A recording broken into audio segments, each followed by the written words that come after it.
Hi, so I wanted to show you guys today real basic, some ginger tea. It's a classic, it's a goodie, an oldie, but patients have been asking me about it. So I thought I'd do a quick little demo and explanation of it. So there are some medicinal qualities to ginger tea for sure.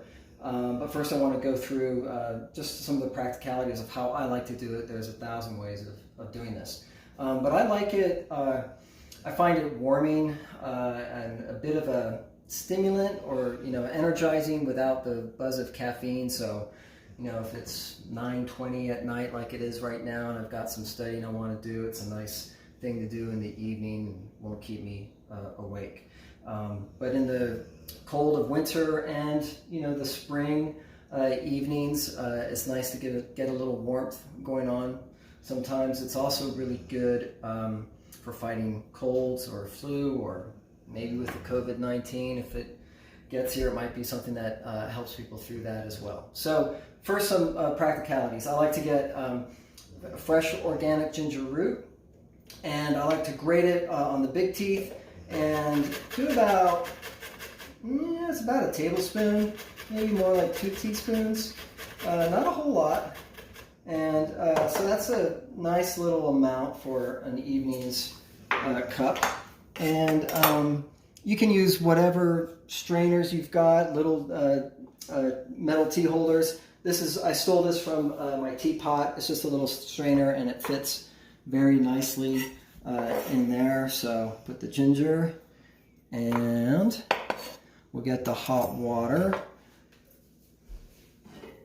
And just put a huge cup, just about like that. And I think it's very important to, lid's over here, to steep it covered, because a lot of the constituents can go up in the steam, and this way you get to cover it. So you can use a saucer. I'm using, again, from my teapot, the lid. So as that's steeping there, let's talk about ginger. So as I said, it is thermogenic. It can make you warmer.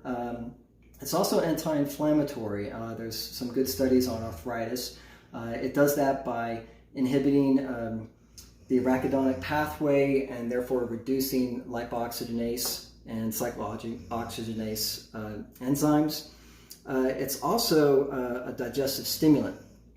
So for people who need a little more motility, or people with SIBO, it can be very helpful. The capsules, or the chews, as you may know, are great for motion sickness. But for the tea in the winter, it's one of my favorite little warming dishes, and especially for colds and flus, I find it helpful. So we're going to let this steep, and then I've got a little finishing touch that I like to do. So we'll be back in just a little bit. Okay, so I like to let it steep for about 10 minutes or so, let it cool down just a bit, but not so much that it's totally cold. You want it nice and warm still. So you get the bits of ginger out. Now, sometimes I haven't had a screen or a mesh, and I'll sip right from the cup and kind of use my teeth as a screen. It's a little more primitive, but it works too. Now, I like to get a bit of lemon as a finishing touch. So we've got a nice organic lemon here. And I do a little squidge in here, and I know it seems odd, but it actually makes the tea, in my mind, a little sweet, and really gives it a nice little lift and edge. And there you go. So there's a little winter joy for you. Cheers.